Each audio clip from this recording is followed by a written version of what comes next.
Oke. Oke, selamat pagi teman-teman. Pagi. Oke. Pagi, Hendra. Selamat pagi Pak Basuki. Semuanya. Pagi Pak Hendra. Pagi Bu Wirda.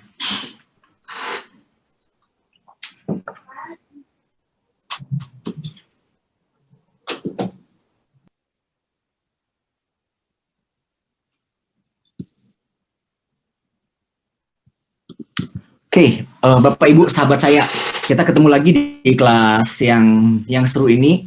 Seperti Anda ketahui tadi sejak awal Pak Trijoko lead bersama Anda menunjukkan berbagai macam fakta tentang apa itu harta, bagaimana hutang, dan bagaimana juga polis asuransi jiwa bisa bekerja membantu permasalahan di sana. Kita juga sama-sama tahu yang kasusnya Samsung tadi Pak Tri secara gamblang menceritakan bahwa itu adalah sebuah inheritance tax, pajak waris. Jadi bagaimana cara kita memanfaatkan program AEPP ini agar bisa memberi manfaat lebih banyak kepada para praktisi asuransi di Indonesia. Dulunya orang suka ngomong begini, ngapain saya belajar begitu banyak? Kita kan belajarnya untuk menjual produk. Apabila seseorang tidak memiliki sebuah kemampuan yang lebih dari sekedar berbicara produk, maka masyarakat juga akan cenderung membeli asuransi sebagai produk secukupnya saja berdasarkan hubungan. Nah, di sini kita bisa melihat perbedaan bagaimana seorang praktisi jika dia memiliki alasan kenapa prospek atau nasabahnya bisa membeli berdasarkan apa permasalahannya dia. Mempelajari program AEPP artinya para praktisi bisa merumuskan masalah.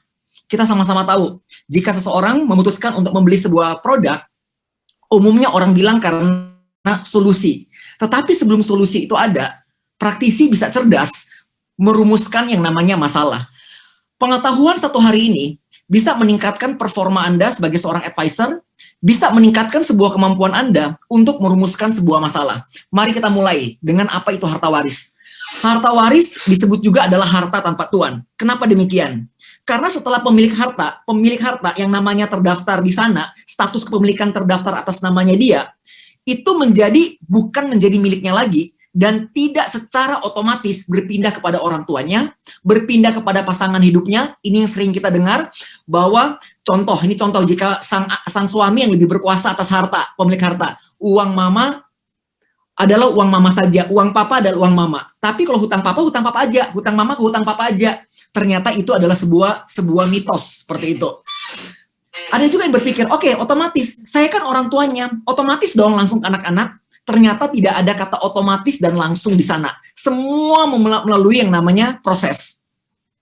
Karena tiada pengurusan harta, maka hukum memberikan hak dan kewajiban kepada orang-orang dekatnya. Mari kita garis bawahi di sini. Ada kata-kata hak dan kewajiban. Apa yang bisa untuk dia langsung dan apa yang menjadi kewajibannya dia kepada orang-orang dekatnya untuk menikmati dan mengurus. Kita garis bawahi lagi, menikmati dan mengurus agar harta waris tersebut jangan sampai terlantar. Bapak Ibu sahabat saya, dengan sebuah statement ini tentang hukum waris tersebut, Anda dan saya bisa langsung menciptakan sebuah image di masyarakat bahwa hati-hati loh, bukan berarti kamu memiliki harta yang banyak, keluarga kamu akan langsung sejahtera secara otomatis sepeninggal kamu. Hati-hati loh, bahwa apapun yang kamu miliki tersebut, kita lihat lagi, ada hutang tidak? Karena waris meninggalkan 2H. Ada harta, ada hutang. Kedua-duanya adalah bagian dari warisan. Boleh nggak saya maunya menikmati waris harta saja. Saya nggak mau menikmati waris hutang. Nggak bisa. Kedua-duanya secara profesional. Jadi secara proporsional itu akan diwariskan kepada sang ahli waris. Jadi dua-duanya akan diwariskan. Oke, next Mas Eko.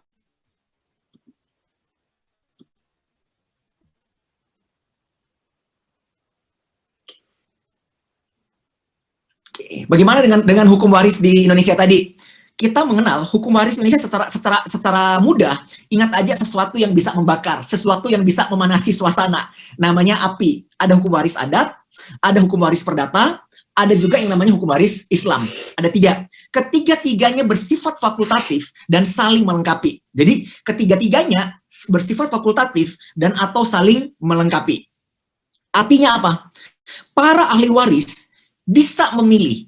Ada kata-kata para ahli waris bisa memilih. Loh, kok bukan saya pemilik harta yang memilih hukum waris buat mereka? Bila waktu itu tiba, sang pemiliknya telah tiada. Yang ada adalah para ahli waris. Jadi para ahli waris yang akan memilih hukum waris apa yang akan digunakan. Baik itu adat, baik itu hukum waris perdata, baik itu hukum waris Islam, ataupun kesepakatan bersama.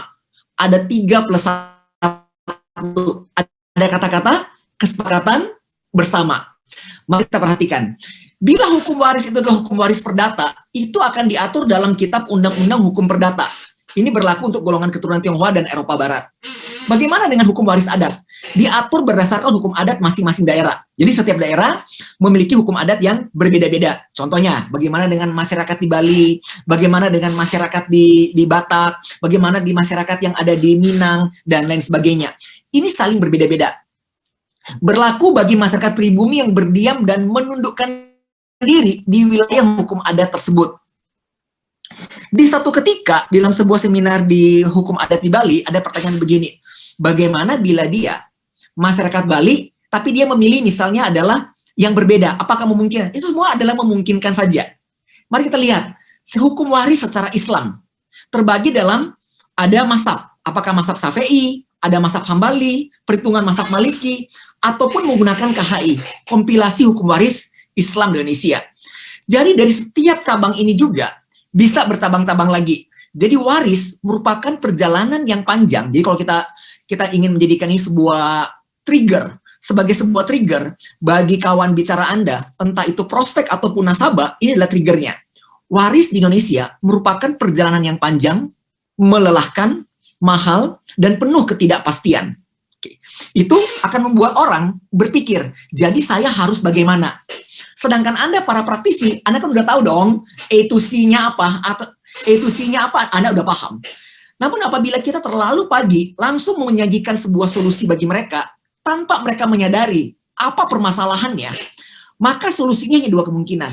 Dia mengucapkan terima kasih atau dia mengambil seadanya.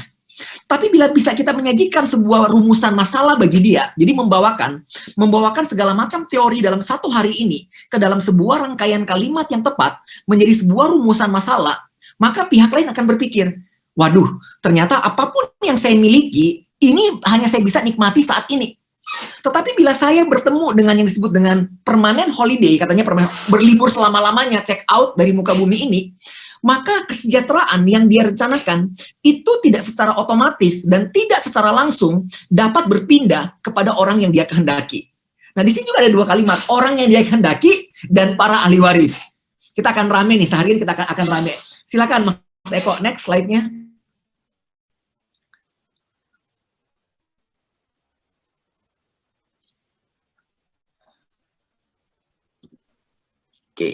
Oke, ini ada video dari seorang notaris, seorang dokter. Silakan diputar, Mas Eko.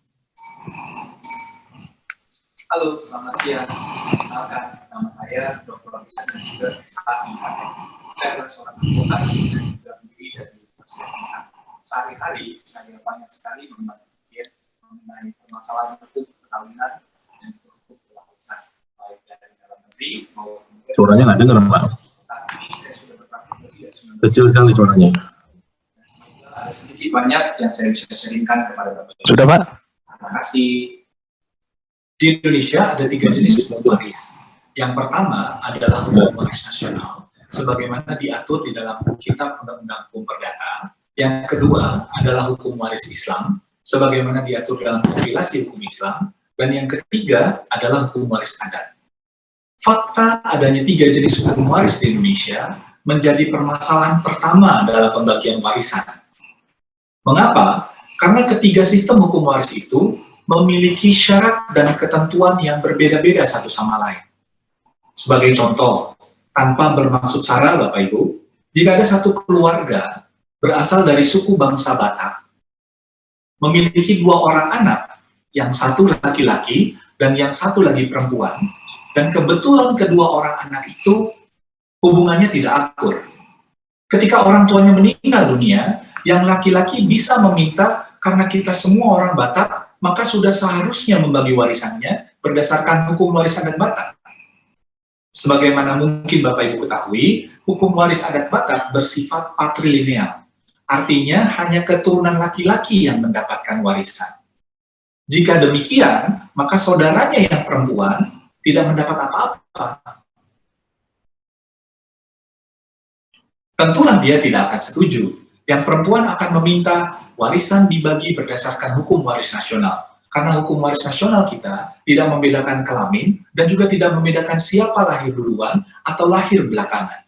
Dari contoh tersebut, Bapak Ibu sudah bisa perhatikan bahwa keluarga tersebut tidak bisa mencapai kesepakatan menggunakan hukum waris yang mana. Yang laki-laki ingin hukum waris adat Batak dan yang perempuan ingin hukum waris nasional. Untuk warga negara Indonesia yang beragama Islam, dulu pada tahun 89 ada Undang-Undang Pengadilan Agama yang memberikan kesempatan kepada warga negara Indonesia yang beragama Islam untuk memilih hukum waris mana yang akan diberlakukan dalam pembagian warisannya. Tetapi pada tahun 2006, ketentuan tersebut dihapuskan. Namun, tidak ada juga larangan atau keharusan bahwa warga negara Indonesia yang beragama Islam harus menggunakan hukum waris Islam. Bapak Ibu mungkin akan menemukan perbedaan pandangan mengenai hal ini, dan saya sangat menghargai perbedaan pandangan tersebut, namun saya adalah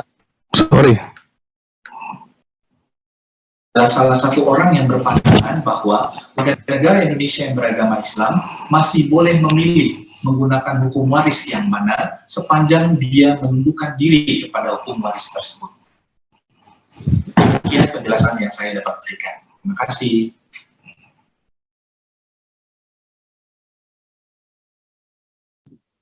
Oke, Bapak Ibu, sahabat saya. Tadi kita mendengarkan dari seorang pakar hukum tentang hal tersebut tadi. Jadi Anda bisa membayangkan betapa rumitnya di Indonesia ketika dalam satu keluarga aja. Jadi sebelum mereka memutuskan harta apa, siapa dapat apa, mereka harus perlu memilih dulu hukum waris apa yang digunakan. Yang sering kali terjadi sengketa ada di sini nih, sengketa untuk memilih hukum waris. Jadi bisa aja dalam satu keluarga, misalnya jika sang istri, karena dia tahu hukum adatnya dia, bahwa yang perempuan yang dapat, bisa lain lagi. Yang laki-laki, karena dia merasa ini adalah, kita kan keluarga muslim, dia merasa dia akan dapat bagian lebih banyak, dia akan memilih menggunakan hukum waris Islam. Yang perempuan merasa karena lebih sedikit, supaya bisa dapat rata, mari kita menggunakan perdata. Jadi bisa bermacam-macam.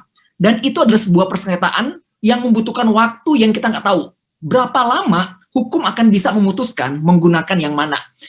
Pada akhirnya, perkelahian yang di mereka, itu membuat kebocoran harta yang luar biasa. Betul, bukan harta warisnya yang bocor, tapi masing-masing anggota keluarga ini akan mencurahkan energi, waktu, dan biaya untuk memperjuangkan dirinya yang menang.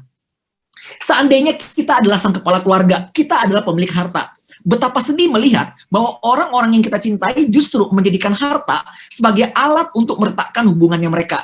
Bukan sebagai alat, sebagai merekatkan. Bukankah Anda dan saya sepakat bahwa harta yang kita miliki memiliki tujuan untuk merekatkan keluarga? Namun apabila terjadi sebuah kesalahan di dalam perencanaan dan pengaturan dan eksekusi, yang ada adalah harta itu justru akan meretakkan mereka, justru bukan merekatkan mereka. Berbagai macam-macam cerita seperti yang terjadi. Ingat, api aja ya, adat, perdata, dan Islam. Bersifat fakultatif dan atau saling melengkapi.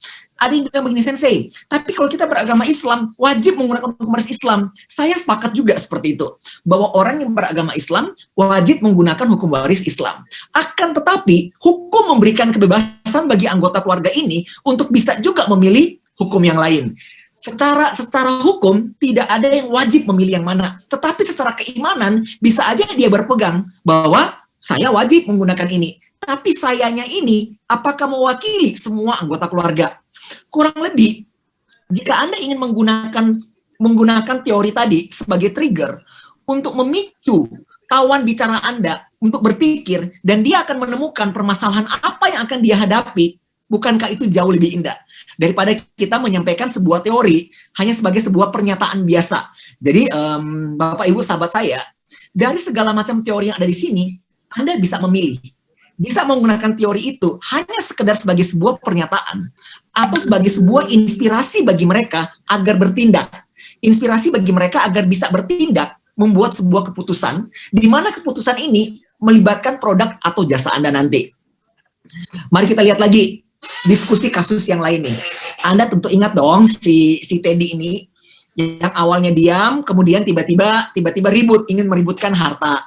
Kemudian dia pada akhirnya dia diam lagi. Kenapa? Tergantung hartanya harta yang mana yang akan dia pilih. Oke, ini ada Pak Basuki bertanya, kalau anaknya 4, 2 pilih adat, 2 pilih agama. Pak Basuki yang baik. Yang serunya di sini, Pak. Di dalam pemilihan hukum ini bukan berdasarkan suara terbanyak. Jadi kalau kita ada di demokrasi kan enak kan, suara terbanyak, voting gitu. Tetapi dalam hukum ada istilah yang namanya penegakan hukum. Jadi hukum yang ditegakkan. Setiap bidang area hukum tadi akan menegakkan. Dan sayangnya dari berbagai macam cerita kami berdiskusi dengan para pakar hukum yang melibatkan diri, khusus dalam case-case seperti ini dibilang begini. Maka hukum pun sendiri akan bisa jadi bilang begini, kita nggak bisa jalan nih. Kenapa? Di antara kalian belum ada kesepakatan. Ibaratnya Pak Basuki, di dalam sebuah arena pertandingan bela diri, ada petinju sama pegulat. Mereka berdua harus bersepakat. Kita ini akan menggunakan aturan main yang mana? Apakah aturan main tinju atau aturan main gulat? Nggak bisa masing-masing memiliki 2 aturan yang berbeda-beda. Akhirnya muncullah kesepakatan. Munculnya yang namanya MMA, Mixed Martial Art. Nah, sayangnya di sini dalam pewarisan, mereka benar-benar harus memilih dari hukum yang tersedia. Adat perdata Islam, boleh nggak mereka mengabaikan 3 ini? Boleh, sepanjang mereka memiliki kesepakatan bersama. Udahlah, kita udah bersepakat menggunakan yang ini. Ini dapat ini dapat ini dapat itu dapat ini. Bisa jadi seperti itu. Jadi selain ada yang namanya kesepakatan bersama. Oke, Pak Basuki terjawab Pak ya di sana ya tadi ya. Jadi bukan berdasarkan suara terbanyak di antara mereka, tapi hukumlah yang akan menentukan melalui persengketaan tadi. Oke, yes, next Mas Eko. Perhitungan pembagian harta waris mungkin berbeda bagi para ahli warisnya, tergantung dari hukum waris mana yang digunakan. Jadi tergantung. Ada yang merasa diuntungkan, ada yang merasa tidak diuntungkan. Jadi itu perasaannya mereka sangat beralasan. Apalagi bila ada asumsi seperti ini. Ada asumsi seperti ini. Tenang aja, anak-anak saya udah dilatih tuh dari kecil, rukun dan harmonis. Saya cenderung menilai dari sisi finansial psikologi. Seiring mereka bertambah usia, mereka bukannya serakah. Kita menggunakan kalimat yang konstruktif. Mereka bukannya serakah. Tetapi kehidupan yang begitu keras membuat mereka memilih bahwa mereka perlu lebih survive. Karena adanya sebuah perasaan, ada sebuah niat, ada sebuah tujuan, dia melindungi keluarga kecil dia yang baru. Karena mereka akan berkeluarga, akan punya pasangan hidup, akan punya buah hati, akan punya rencana-rencana, akan punya tujuan-tujuan yang perlu mereka capai saat ini dan nanti. Disinilah yang memungkinkan membuat antara kakak beradik terjadi gesekan. Jangankan kakak beradik, bahkan contoh, ayah dan ibu. Sang ayahnya pemilik harta pergi lebih duluan, meninggalkan sang istri atau ibu dari anak-anak. Bisakah anak-anak bertengkar dengan ibunya perebutan harta? Bisa. Kasus yang paling miris adalah kasus yang bulan lalu, yang di Jawa Barat. Bagaimana sepeda motor sang ayah dijual sang ibu? Ternyata itu si anak merasa dia masih punya hak waris itu. Hanya perkara uang nggak sampai 10 juta, ibunya pun digugat di sana. Jadi disinilah orang perlu memahami apa permasalahannya mereka, apa potensi masalah, dan bagaimana jalan keluar. Bisa jadi, bila orang menggunakan hukum waris perdata, salah satu ahli waris akan dapat lebih sedikit atau bahkan tidak sama sekali, ataupun yang lain. Jadi orang punya pendapat yang berbeda-beda di sini. Situasi tersebut membuat para ahli waris berupaya memperjuangkan hak waris mereka melalui hukum waris mana yang menguntungkan bagi mereka. Yang tadi yang saya bilang, secara porsi, mana yang menurut dia lebih menguntungkan. Jika 3 pihak ini, misalnya nih pasangan hidup, anak perempuan, anak laki-laki, bisa jadi 3-tiganya memiliki pandangan yang berbeda. Ini akan jauh lebih rumit jika ketiga-tiganya pun berbeda. Kuat-kuatan nih, kuat-kuatan. Sehingga ada candaan tapi serius. Tergantung pengacara mana yang akan dipakai gitu. Jadi kalau kita lagi ngopi-ngopi kumpul-kumpul, lawyernya bilang, di sini peranannya lawyer. Jadi Bapak Ibu sahabat saya, kita adalah para planners. Para planners bekerja ketika area itu belum terjadi sebuah sengketa. Kita memberikan yang namanya sebuah perspektif.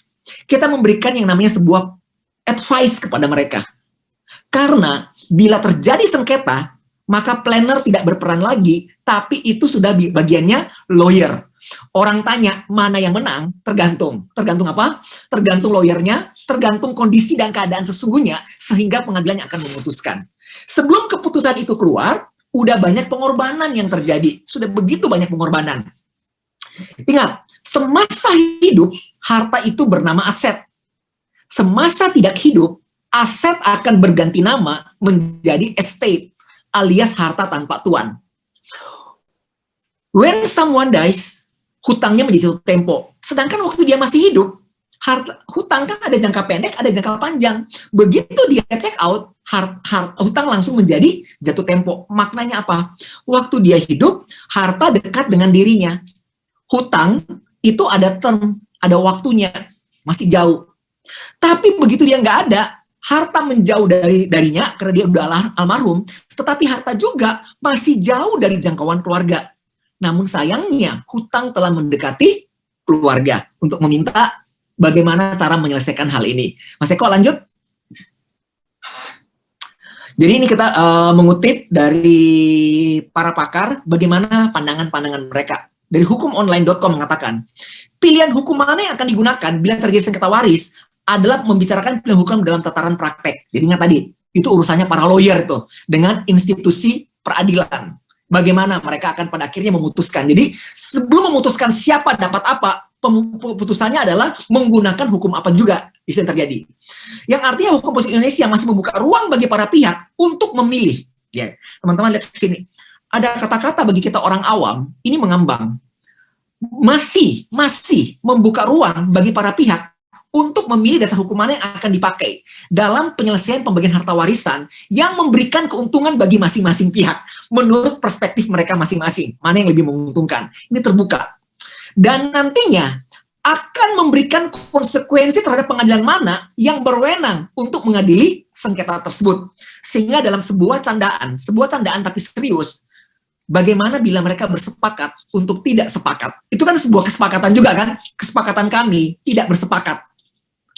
Ini sama halnya kalau kita perhatikan, banyak orang menggugat pilot sebuah perusahaan. Dia pikir itu akan menguntungkan dia. Kan belum tentu seperti itu. Kita keluar jalur di luar contoh jika seseorang memilih untuk berperkara. Sehingga orang tua saya mengingatkan, udahlah Hendra, sebisa mungkin tidak berperkara. Karena kalau yang kalah jadi abu, yang menang pun jadi arang. Dua-dua pun kebakar. Jadi mereka perlu mendengar dari Anda, para planners. Jadi, namun sebelum mereka mendengar dari Anda, para planners juga perlu memiliki performa yang baik agar layak untuk didengarkan. Jadi, yang bisa kita garis bawahi adalah sebelum kita didengarkan oleh orang lain, kita pun perlu layak untuk didengarkan. Ketika kita layak untuk didengarkan, maka kita pun perlu punya cara. Benar, penting apa yang kita katakan kepada mereka.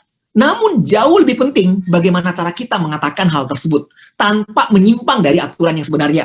Yang saya khawatir adalah jika yang dibicarakan yang indah-indah, yang manis-manis, terus tiba-tiba udah keluar nih dari jalur. Kita harus punya cara tetap orang itu menarik mendengarkan kita, tetapi apa isi pembicaraan kita tidak keluar dari dasar hukum, tidak keluar dari kebenaran. Bila dia ingin jauh lebih detail dalam sebuah tataran praktik, maka dia perlu berkonsultasi dengan ahli hukum yang sesungguhnya. Tetapi yang dari luarnya, dia bisa berhubungan dengan Anda para planners. Next, Mas Eko. Sengketa waris. Memilih sengketa, jika keluarga ini pada akhirnya memutuskan, udahlah, gue juga nggak buru-buru nih, gue juga nggak buru-buru ingin dapat harta, tapi kalau saya berjuang, masih loh potensi untuk dapat bagian yang lebih besar, jadi dia memilih sengketa.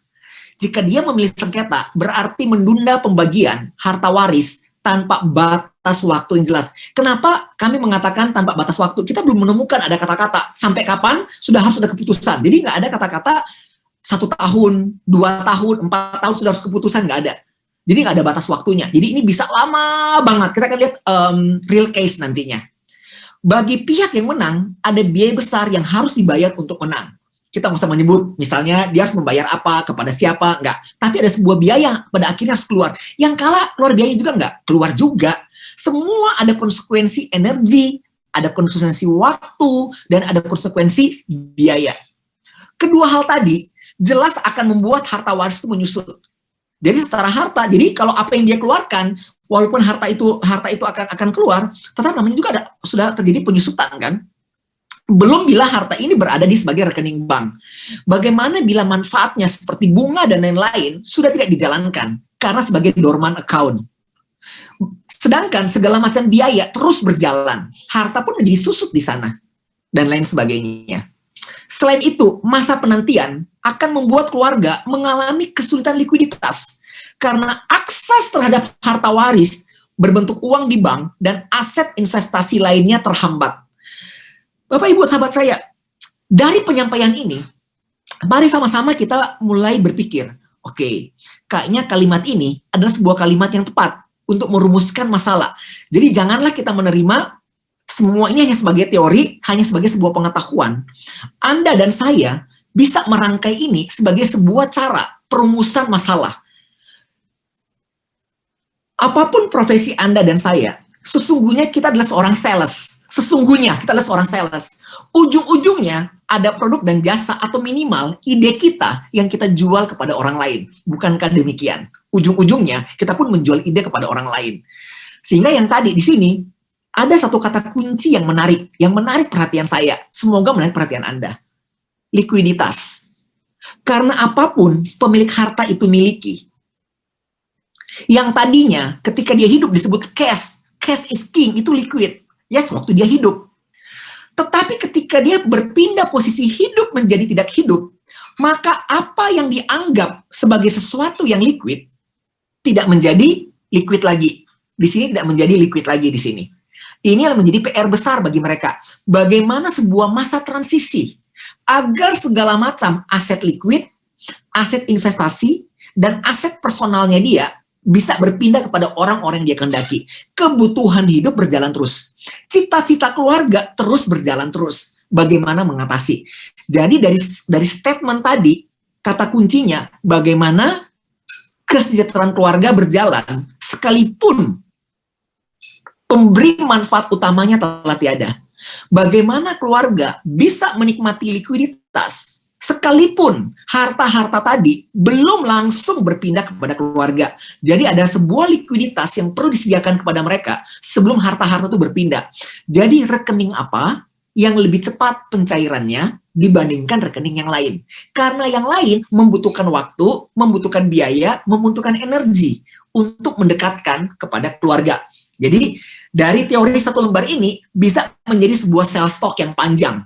Jadi masing-masing Anda bisa berkreasi untuk membuat disebut dengan sales stock itu seperti apa. Next, Mas Eko. Oke, nah kita juga menyadari kepergian seseorang. Jadi untuk memberi harta itu ada dua cara. Hibah atau waris. Tadi di awal Pak Tri udah jelaskan kepada Anda. Hibah itu diberikan ketika pemilik harta itu masih hidup. Jadi ingat ya, untuk memberikan harta itu ada dua cara. Hibah atau waris. Hibah adalah sebuah situasi ketika pemilik hartanya masih hidup. Suka-suka dia untuk beri. Tentunya juga Anda udah melihat tadi di awal. Ada 3 jenis harta di dalam pernikahan. Ada harta perolehan, yang awal adalah harta bawaan, kemudian harta perolehan, kemudian ada harta yang namanya harta bersama. Harta bawaan adalah harta yang dimiliki sebelum terjadinya pernikahan. Harta ini milik masing-masing, dalam penguasaan masing-masing. Harta perolehan, sekalipun diperoleh setelah terjadinya pernikahan, harta ini tetap dikuasai oleh masing-masing. Kita lihat asal muasalnya dari mana. Entah itu dari hibah atau itu dari waris. Walaupun ini dimiliki setelah terjadi pernikahan, maka itu adalah milik masing-masing. Bagaimana dengan harta bersama atau dikenal dengan harta gonogini? Harta ini diperoleh setelah terjadinya pernikahan, namun tidak memandang asal-usul siapa yang menghasilkan. Pokoknya itu harta bersama. Contoh, si laki tidak bekerja, si perempuan yang bekerja. maka apapun yang dihasilkan oleh si perempuan, maka itu adalah harta gonogini atau harta bersama yang akan dibagi dua dibagi mereka. Bagaimana dengan wasiat? Waris terbagi dua lagi. Ada orang waris tanpa wasiat, ada orang waris dengan wasiat. Apakah itu dapat membantu? Jawabannya dapat membantu. If ada bilanya, bisa membantu apabila para ahli waris tunduk kepada perintah wasiat tersebut. Dia mengatakan, oke, udahlah, nggak usah ribut-ribut, ikut aja apa kata ayah, kita ikut aja. Ikut aja apa kata ibu yang diwasiat, kita ikut aja. Maka wasiat ini akan membantu mereka.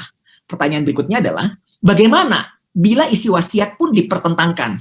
Next, Mas Eko, kita lihat apa yang bisa membatalkan wasiat tersebut. Jadi tadi saya kecepatan ngomongnya, slide-nya belakangan munculnya ya teman-teman ya. Nggak apa-apa, Anda belajarnya belajar 2 kali. Anything happen, all for the good. Jadi kalau meninggalkan wasiat, harta waris bagikan sesuai isi surat wasiat. Keluarga bersepakat untuk ikut aja gitu. Namun kalau mereka ada juga yang tidak meninggalkan surat wasiat, maka akan menggunakan hukum waris. Tapi ingat tadi di awal, kalau Anda ingin merumuskan sebuah masalah, bukan serta-merta otomatis kan hukum waris yang mana kan? Tergantung, keluarga akan bersepakat menggunakan hukum waris yang mana. Apabila hukum waris itu pun sudah mereka bersepakat, bisa jadi ada yang ngeyel-ngeyelan nih. Ada juga yang masih tetap, yang masih kurang terima dan sebagainya. Tapi kalau wasiat, jika mereka sepakat, oke, isi wasiat dijalankan, bisa. Namun, bagaimana kalau wasiat mungkin dapat dibatalkan? Next. Pembagian harta waris secara perdata akan berbeda bagi para ahli warisnya. Tergantung apakah pewaris meninggalkan surat wasiat atau tidak. Bila dia meninggal dengan meninggalkan surat wasiat yang sah, maka dia disebut memiliki rencana agar warisan tertentunya dapat dimiliki oleh orang-orang yang diinginkan untuk memiliki harta waris tertentu tersebut. Jadi, harta tertentu kepada orang yang dikehendaki. Jadi, dia bisa mengatur. Seakan-akan dia mengendalikan mereka, seakan-akan seperti itu. Sedangkan bila dia tidak meninggalkan surat wasiatnya, artinya dia menyerahkan pembagian harta warisnya kepada hukum waris. Jadi berapa persennya. Anda bisa membayangkan, bila itu sebuah properti, bagaimana cara mereka menilai? Siapa yang akan menilai? Bagaimana cara mereka menjualnya? Nanti jika kita masih cukup waktu, kita akan bermain dengan beberapa diskusi. Contohnya kalau properti ditinggalin, bagaimana cara menilai? Bagaimana cara menjualnya? Ya, kita sekarang selesaikan yang pokok-pokoknya dahulu. Next. Surat wasiat, menurut hukum mengatakan seperti ini.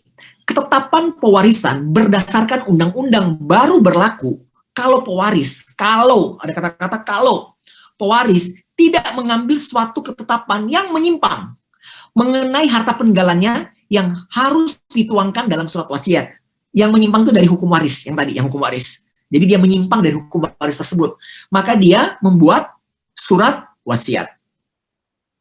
Suatu testamen atau surat wasiat adalah suatu akta yang membuat pernyataan seseorang tentang apa yang dia kehendaki agar terjadi setelah ia meninggal dunia dan yang olehnya dapat dicabut kembali. Jadi wasiat itu sepanjang dia masih hidup, dia gonta-ganti bisa nggak? Bisa, itu bisa. Bisa dia gonta-ganti.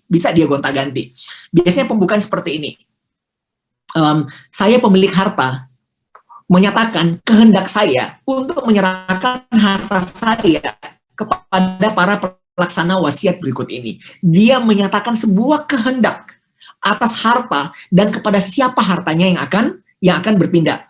Satu waktu dia berpikir, aduh, kayaknya gue salah nih. Dia masih hidup nih, belum check out. Dia ingin mengganti surat wasiatnya. Silakan, dia masih diperbolehkan. Sampai pada akhirnya takdir akhir mencabut dia. Oke, berakhir sudah, maka dia udah nggak bisa merubah lagi wasiat yang dia buat. Wasiat itu mungkin akan dilaksanakan oleh para ahli waris, mungkin juga tidak. Catatannya apa? Bila mereka bersepakat, maka wasiat dijalankan. Bila mereka tidak bersepakat, mereka bisa mengajukan gugatan di pengadilan. Apabila pengadilan memang menemukan ada fakta-fakta hukum yang tidak memenuhi syarat, maka itu bisa dikatakan akan dikembalikan kepada hukum waris. Next. Bentuk-bentuk surat wasiat. Bentuk surat wasiat ada yang namanya holografis, umum, dan rahasia tertutup. Cukup saksi-saksi sesuai dengan ada juga yang sesuai dengan legitimate porsi, atau legitimate porsi, hak mutlak. Ketika saya akan tunjuk siapa aja para legitimaris. Jadi di situ disebut para legitimaris, siapa aja yang punya hak mutlak. Apakah surat wasiat bisa digunakan langsung untuk mencairkan uang di bank atau ngurus tanah dan bangunan? Mari next kita lihat fakta-faktanya seperti apa. Jadi ini adalah pertanyaan-pertanyaan umum yang akan muncul ketika Anda berhubungan dengan prospek ataupun dengan nasabah Anda, atau Anda melatih tim Anda untuk bertindak sebagai seorang advisor. Sekalipun demikian, selalu mengingatkan kepada mereka, area kita adalah area sebelum terjadinya sebuah sengketa. Kita nggak bisa mengatakan yang ini pasti menang, yang ini pasti kalah. Enggak. Itu sudah areanya peradilan. Tetapi bagaimana itu mencegah supaya meminimais risiko? Kita masih bisa mengatakan lakukan ini. Tapi kalau untuk mengatakan mana yang menang, mana yang kalah, itu sudah kewenangannya si peradilan. Bagaimana cara yang lebih dalam, itu sudah tugasnya para lawyer ketika sengketa itu terjadi. Bila belum, ini area kita. Kita bisa merencanakan untuk meminimais yang namanya resiko. Next, Mas Eko.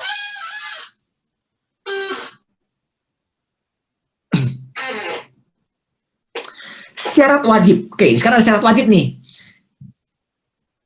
Yang tadi disebut dengan hati-hati, wasiat bisa dibatalkan. Apabila apa dulu kan?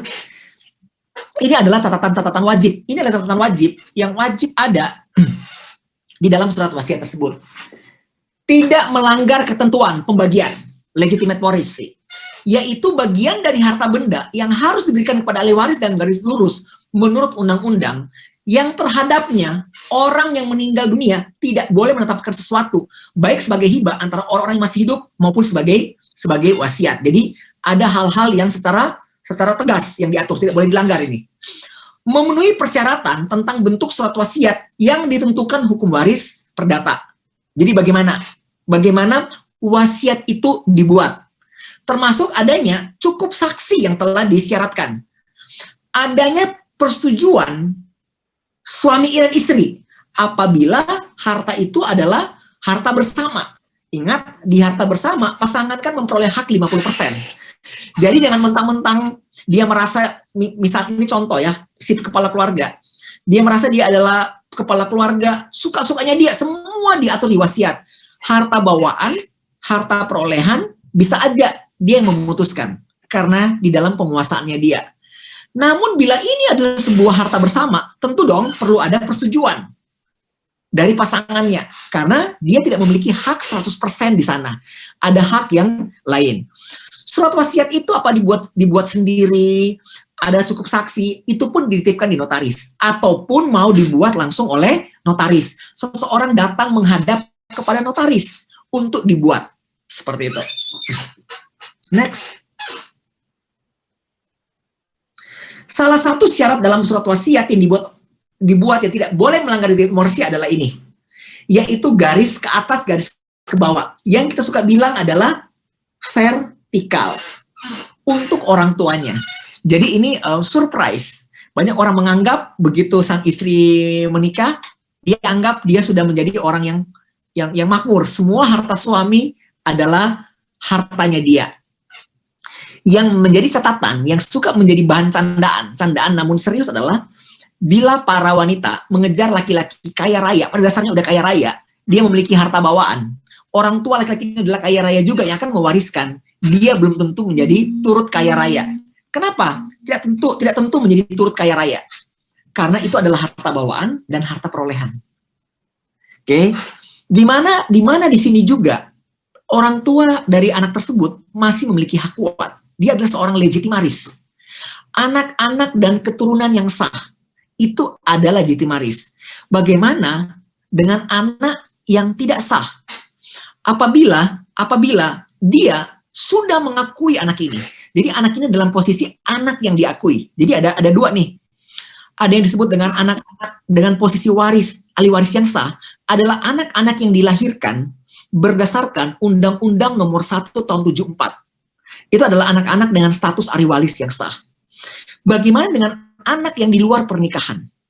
Hukum memberikan keleluasaan juga bila sang ayah ini mau mengakui anak ini. kita punya contoh seorang pelawak yang kumisnya di tengah-tengah sini. Oh, itu laki-laki sejati tuh. Ternyata anak di luar nikahnya dia itu diakui oleh dia. Ada pengakuan anak. Jadi dia memiliki anak yang sah dan juga dia memiliki anak yang diakui. Untungnya keluarga yang tadi dari pernikahan yang sah ini pun nggak mau ribut dengan anak yang ada di sini. Mereka bisa menyelesaikan dengan baik-baik yang si pelawak tadi. Tapi ada juga kasus yang benar-benar itu adalah anak kandungnya dia, tapi dia menolak untuk mengakui. Saya nggak usah sebut-sebut nama ya teman-teman secara etik. Yang di luar slide saya tidak akan menyebut namanya. Walaupun tuh anaknya, dia nggak mau mengakui. Dia bilang, dulu kita bikin akte kelahiran, itu saya cuma kasihan aja sama ibunya. Nggak ada ayah, saya mau bikin. Akhirnya ditantang untuk pembuktian oleh ilmu pengetahuan dan atau teknologi yang kita sebut dengan DNA. Nah, hal-hal seperti ini, kita lihat nih, garis atas, garis ke bawah. Pertanyaan saya, anak dalam rumah dapat, anak luar rumah dapat. Kalau dia ini adalah pasangan hidup, sang istri, bagaimana posisinya? Ternyata, luar biasa dalam legitimate porsi dikatakan begini. Antara suami dan istri tidak memiliki hak mutlak saling mewarisi. Suami bukanlah legitimaris istri, istri bukanlah legitimaris suami.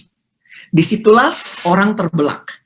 Bapak Ibu sahabat saya, saat Anda menyimak dengan baik, Anda dapat lagi satu jurus nih untuk merumuskan masalah. Sebagai sebuah trigger, ngomong-ngomong doang. Yang perlu saya tekankan di sini, ada perbedaan yang jelas dan nyata antara memberi ketakutan dan merumuskan masalah. Ini beda jauh.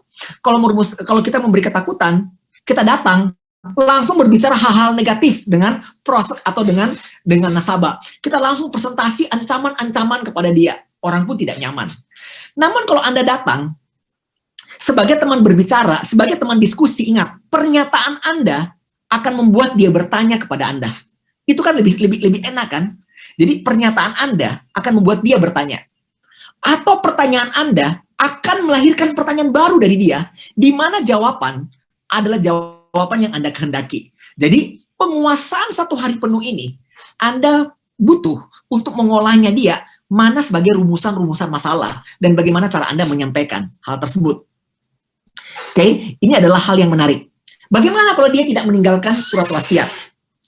Prinsip dari pewarisan perdata adalah harta waris dapat diwariskan kepada pihak lain apabila terjadi kematian pewaris dan adanya hubungan darah di antara pewaris dan ahli waris, kecuali untuk suami atau istri dari pewaris yang bila dimasukkan dalam kategori, maka yang berhak mewaris adalah, ini kayak lagu, jeng jeng tenteng, apa itu? Maka yang berhak mewaris adalah, next slide, golongan 1, suami istri yang hidup terlama dan anak-anak serta cucu. Dalam hal anak telah meninggal lebih dulu. Jadi orang tuanya yang masih bertahan hidup. Golongan 2. Ini adalah strata-stratanya ya. Orang tua dan saudara kandung dari pewaris, termasuk keturunan dari saudara kandung pewaris. Keturunan dari saudara kandung pewaris. Jadi kakak beradik, dianya udah nggak ada, tapi dia kakak beradik ini tetap masih ada. Golongan 2 baru mewaris, kalau golongan 1 tidak ada sama sekali. Misalnya kasus yang kayak kasus penerbangan yang pesawatnya hilang atau seluruhnya, ada kan seluruh ahli waris golongan 1-nya berada satu pesawat habis tuh, maka dicari golongan 2-nya yang mana nih. Oke, golongan 2 siapa-siapa aja nih. Oke, jadi golongan 2 baru mewaris kalau golongan 1 tidak ada sama sekali. Golongan 3, keluarga dalam garis lurus ke atas sesudah bapak dan ibu pewaris, mereka mewaris dalam hal ahli waris, golongan 1 dan golongan 2 tidak ada. Jadi, golongan 2 hanya akan berfungsi bila golongan 1 tidak ada. Demikian juga selanjutnya, golongan 3 akan berfungsi bila golongan 2-nya telah tiada. Golongan 4, nah sekarang penjuru mata angin nih, dia diagonal, sekarang berarti posisinya diagonal ya. Paman dan bibi pewaris dari pihak bapak maupun pihak ibu, keturunan sampai derajat ke-6 dari pewaris. Jadi teman-teman, disinilah yang terjadi. Saya tidak akan menyinggung hukum waris yang lebih jauh. Tapi saya ingin memberi kulitnya aja, karena saya bukan ahli dalam hukum waris Islam. Berkonsultasi lebih. Kalau dalam hukum waris Islam, kita suka bilang kan, 8 penjuru mata angin itu terima. Si tanya begini, hukum waris apa yang paling adil? Ya hukum waris Islam. Kenapa? Semuanya kebagian, tergantung persentasenya. Oke, nah kalau yang di perdata, jika tidak meninggalkan surat wasiat seperti ini. Oke teman-teman, jadi setiap aturan hukum waris, seperti Dr. Peter tadi ngomong, punya term and condition yang berbeda-beda. Tergantung selera dari pewaris. Tergantung selera dari ahli waris. Bukan tergantung selera dari pewaris. Kalau selera pewaris, dia nggak bisa menentukan hukum waris apa. Tetapi dia bisa meninggalkan surat wasiat atas kehendaknya. Tapi dalam catatan di sini, surat wasiat hanya dapat dilaksanakan bila tidak melanggar ketentuan baku dan disepakati oleh semua ahli waris. Apabila para ahli waris tidak bersepakat dengan isi wasiat dan mereka mengajukan gugatan ke pengadilan dan pengadilan benar-benar menemukan di sana tidak sesuai dengan legitimate porsi, maka itu kan menjadi catat hukum. Bila itu menjadi catat hukum, maka semua akan mengikuti hukum waris. Wasiat diabaikan, hukum waris dijalankan. Bila hukum waris yang dijalankan, dipertanyakan lagi yang akan digunakan yang mana. Teman-teman, semoga Anda tidak sekusut ini sekarang sedang mendengarkan. Tidak sekusut ini mendengarkan. Tenang aja, ujung-ujungnya akan berakhir dengan indah juga. Di awal, Pak Trijoko udah seeding bagaimana untuk menciptakan likuiditas. Semoga saya punya kesempatan juga untuk memperkuat hal tersebut, ya, untuk memperkuat ujung-ujungnya dalam sebuah perencanaan apa yang perlu dipersiapkan. Orang kaya sangat sensitif dengan dua kata, waris dan pajak. Itu sangat sensitif bagi mereka. Tetapi kalau hanya telanjang ngomong waris dan pajak secara direct, dia akan abaikan. Dia anggap kita hanya memberi ketakutan. Jadi kita harus menguasai teori dengan baik, benar, dan tepat, sehingga penyampaian pun perlu disampaikan dengan cara yang menarik, benar, dan tepat pula. Next. Oke. Apa bedanya surat wasiat dengan surat keterangan waris? Daripada Anda dengarkan saya, mari kita dengarkan dulu pakar hukumnya yang ngomong. Nanti saya tinggal timpalin. Silakan Mas Eko, videonya.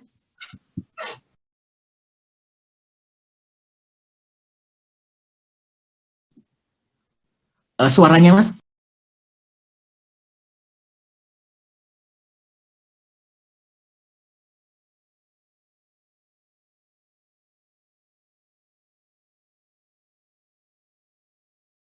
Perlu dibuat ketika kita berbicara tentang pewarisan adalah surat keterangan waris. Siapa yang berwenang untuk membuat surat keterangan waris akan tergantung pada termasuk golongan manakah kita. Untuk warga negara Indonesia pribumi, maka surat keterangan warisnya dibuat ke kelurahan setempat. Untuk warga negara Indonesia keturunan Tionghoa, maka surat keterangan warisnya dibuat di hadapan notaris. Dan untuk warga negara Indonesia keturunan Arab, India atau Timur Jauh, maka surat keterangan warisnya dibuat di hadapan petugas balai harta peninggalan. Untuk warga negara Indonesia keturunan Tionghoa dan juga warga negara Indonesia keturunan India, Arab, dan Timur Jauh, sebelum dibuat surat keterangan waris, maka akan dilakukan pengecekan wasiat di Departemen Hukum dan HAM untuk memastikan apakah orang tersebut meninggalkan wasiat sebelum ia meninggal dunia. Tetapi tidak untuk warga negara Indonesia pribumi. Dan disinilah permasalahan kedua ketika kita berbicara tentang pewarisan bagi warga negara Indonesia keturunan pribumi, karena dilakukan tanpa mengecek apakah orang tersebut pernah membuat wasiat atau tidak. Demikian penjelasan saya tentang surat keterangan waris. Ibu, clear bagi kita, surat keterangan waris tadi dibuat oleh petugas yang ada di kelurahan dan sebagainya. Dan itu ada lakukan kalau dia Indonesia asli, maka tidak akan ada pengecekan apakah dia membuat wasiat atau tidak. Maka yang akan dijalankan adalah surat keterangan waris tersebut. Kalau yang tadi wasiat bagi warga negara Indonesia keturunan Tionghoa itu membutuhkan dari notaris. Sedangkan tadi untuk yang Timur Tengah itu ada di BHP, Balai Harta Peninggalan. Pengecekannya ada di tempat masing-masing. Kunci dari penentuan siapa saja yang berhak mewarisi, siapa saja yang berhak mewarisi harta peninggalan, pewaris berada di keterangan waris tersebut. Keterangan waris adalah surat yang dibuat di depan pejabat yang berwenang. Jadi ada yang tadi yang di kelurahan, kecamatan, ada juga yang di notaris, ada juga yang di balai harta peninggalan. Disitulah ahli waris dapat memperoleh hak-haknya terhadap peninggalan pewaris tersebut. Sepanjang mereka juga tidak melakukan persengketaan. Bila mereka masih melakukan persengketaan, masih ada hal-hal yang makin merasa tidak puas, dan itu dapat diuji oleh pengadilan. Sehingga amat bijak bagi kita untuk tidak mudah mengatakan begini, ini benar, ini salah, ini yang menang, ini yang akan kalah. Itu kurang bijak bagi kita untuk terlalu pagi untuk mengatakan demikian kepada perosak dan nasabah. Saya masih banyak menemukan tulisan-tulisan teman-teman kita di media sosial. Secara telanjang mereka, oke, yang benar yang ini, yang menang pasti yang ini. Kayaknya masih jauh tuh. Kita hanya bisa menyarankan sebuah saran-saran yang untuk meminimalisir risiko, untuk mendekatkan dengan kehendaknya. Tetapi pada ujung-ujungnya, bila terjadi sebuah persengketaan, ini sangat tergantung kondisi-kondisi di lapangan. Sistem peradilannya seperti apa? Bagaimana kondisi dari keluarga itu sendiri? Bagaimana para ahli masing-masing memperjuangkan yang kita sebut dengan lawyer? Bagaimana cara mereka menggunakan segala macam dalil hukum? Bagaimana alasan yang mereka gunakan? Fakta-fakta yang mereka tunjukkan? Disitulah peradilan akan menentukan yang mana yang menang, mana yang akan kalah. Jadi tugas kita adalah memberitahu sebuah perspektif, sebuah pandangan. Silakan mereka yang akan memutuskan. Jadi selalu kita tidak boleh cross dengan para ahli hukum yang dari waktu ke waktu mengikuti update-nya. Sementara update kita adalah yang ini nih, ini mesti kita sampaikan. Oke, next. Dalam pasal 111 ayat 1 butir C PMNA ini juga telah ditentukan mengenai pejabat mana yang berwenang membuat SKW atau surat keterangan waris sesuai dengan penggolongan penduduk yang ada. Ingat tadi, WNI asli. Surat keterangan waris dibuat oleh para ahli waris dengan disaksikan oleh 2 orang saksi dan dikuatkan oleh lurah dan camat setempat sesuai dengan domisili terakhir pewaris, si pewaris. Jadi SKW tersebut dibuat sendiri oleh para waris, tapi harus memperoleh pengesahan dari lurah dan camat setempat. Jadi ini surat keterangan waris yang menyatakan misalnya dia anaknya, dia keturunannya, mereka yang mengajukan ke kelurahan sampai kecamatan setempat untuk diperkuat. Warga negara Indonesia, Tionghoa, dan Barat. Surat keterangan hak mewaris dibuat oleh notaris. Jadi notaris tidak membuat SKHM untuk penduduk lain selain keturunan Tionghoa dan Barat. Di sini, jadi perlu kita tahu juga, nggak sembarangan. Jadi setiap golongan tadi memiliki petugasnya yang masing-masing. Warga negara Indonesia, keturunan timur asing lainnya, ini dibuat oleh Balai Harta Peninggalan. Jadi teman-teman, bagi Anda yang tadi sempat ada gangguan mendengarkan video, isi video itu adalah di sini nih, yang di halaman 62 ini. Ini adalah isi video tersebut. Dia menyatakan petugas mana dan ahli waris mana harus pergi kepada petugas yang mana. Ulangi ya, yang WNI asli ke kelurahan dan kecamatan untuk membuatnya. Bagi keturunan Tionghoa itu lewat notaris. Bagi timur asing lainnya itu dibuat di Balai Harta Peninggalan. Semua memiliki tempatnya masing-masing. Yang paling seru adalah bagaimana bila dia punya anak di luar, bagaimana jika dia ternyata meninggalkan wasiat lagi, dan lain sebagainya. Itu kekacauan baru akan terjadi. Ini udah urusannya para lawyer lagi. Sehingga kita akan memilih nanti di siang nanti, jadi ujung-ujungnya apa sih yang perlu dipersiapkan. Oke, next. Inilah sebuah diagram, bukti sebagai ahli waris yang sah. SKDDN itu adalah surat keputusan Departemen Dalam Negeri. Jadi DDN itu adalah Departemen Dalam Negeri. SKDDN. Surat keputusan Departemen Dalam Negeri, Direktorat Pendaftaran Tanah. Nomor sekian, pasal 111 tahun 1997. Jadi tahun 1997 mengatur tentang pewarisan dalam objek seperti properti tersebut ya. Jika dia WNI asli, itu ke lurah dan camat. Oke, jadi Anda sekarang dapat 3 loh, dapat 4 hal. Pertama udah dengar videonya Dr. Risen. Yang kedua, sudah melihat tadi halaman 62 penjelasannya. Yang ketiga, melihat diagramnya. Yang keempat, tambah saya yang cuap-cuap nih. Bunyinya sama terus nih. Jadi semoga nggak jadi miss ya. Bagi keturunan Tionghoa, keturunan Eropa, dia berhadapan dengan notaris. Bagi dia keturunan timur asing, dia pergi ke Balai Harta Peninggalan. Nanti keputusannya akan ada di pengadilan, baik itu dalam bentuk penetapan, putusan, dan atau sebagai fatwa waris pengadilan. Tergantung prosesnya mereka. Bila mereka menggunakan ada hal terjadi gugatan, maka itu membutuhkan putusan atau fatwa waris pengadilan. Bila semua lancar-lancar aja, itu ada penetapan dari pengadilan. Oke, next.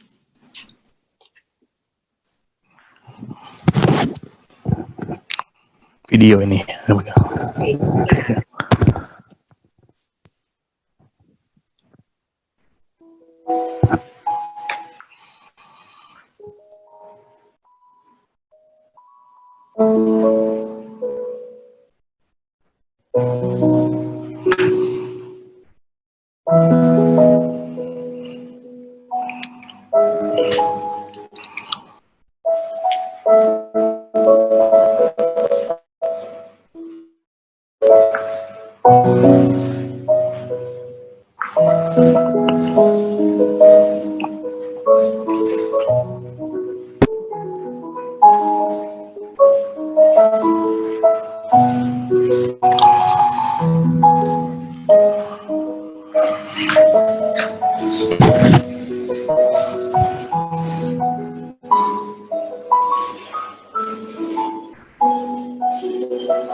Oke, teman-teman, Anda bisa menyimak atau Anda ingin melihat lagi satu kali lagi? Ingin melihat satu kali lagi? Karena lumayan banyak keterangan ya. Mas Eko, boleh putar sekali lagi? Oke, ya.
Bapak Ibu sahabat saya, seru kan? Jadi sebenarnya hal-hal begini tuh banyak, di googling tuh banyak banget.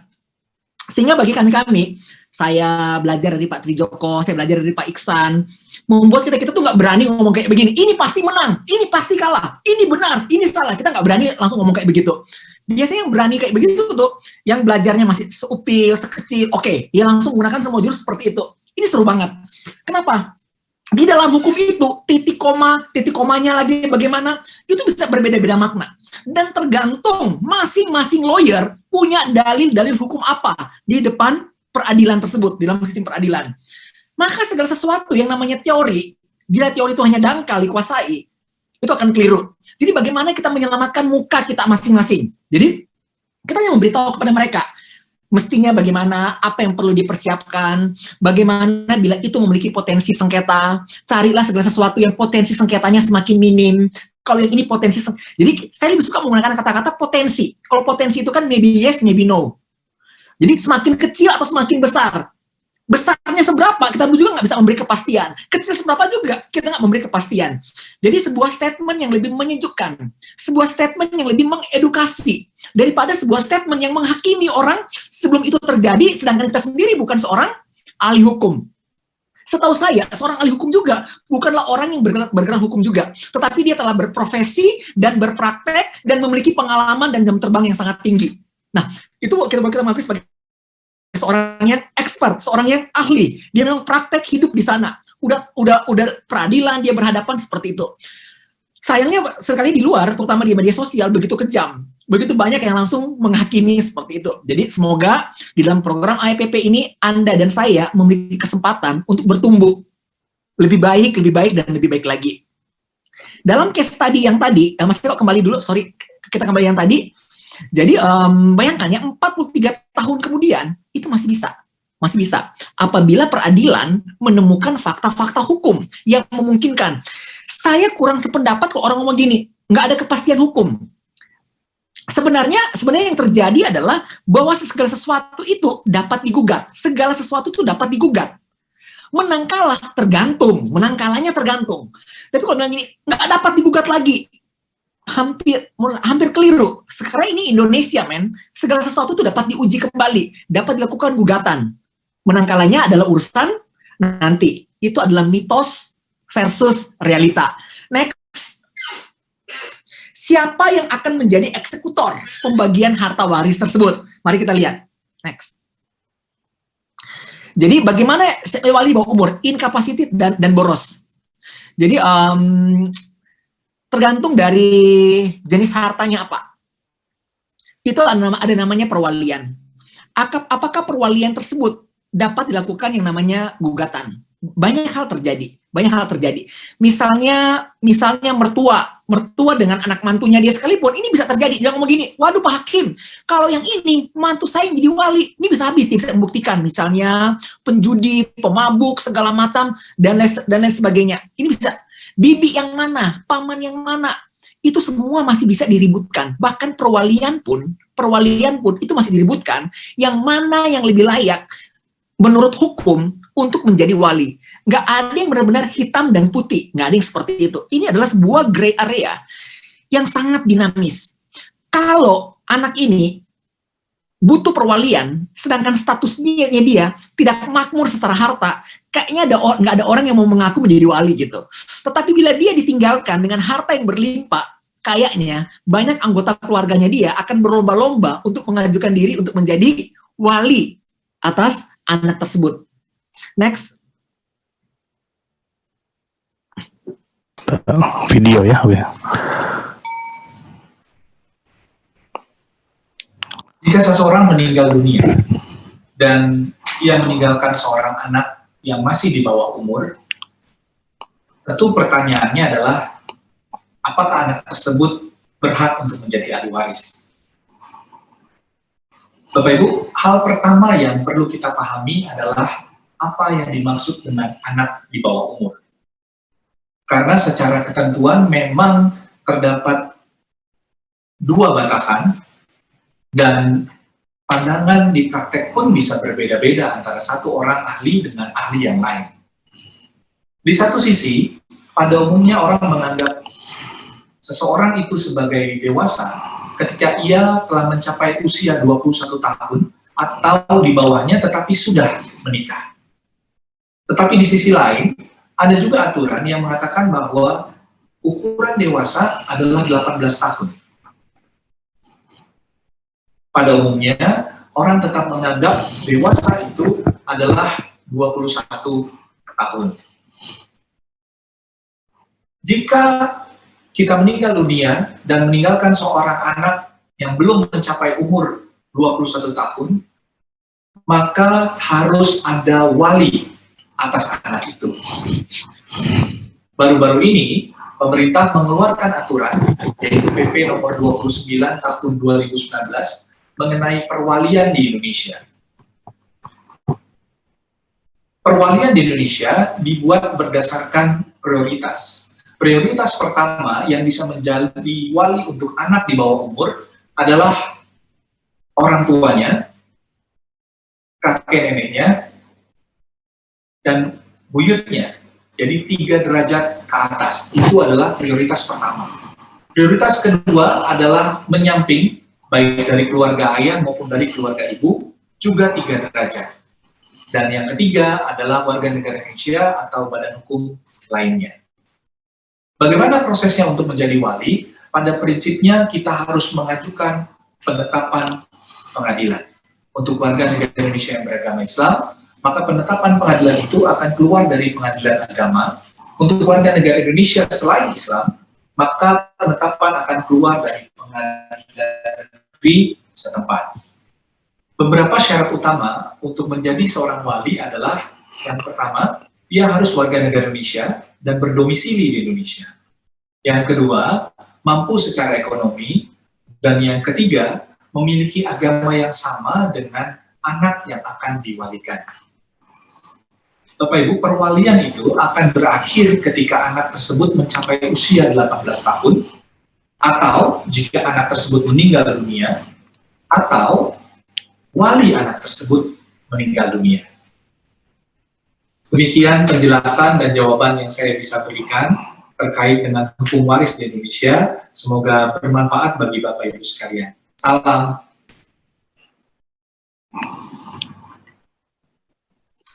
Bapak Ibu, sahabat saya, Anda udah melihat sebuah situasi yang rumit soal pembagian harta waris, bahkan tentang perwalian dan lain sebagainya.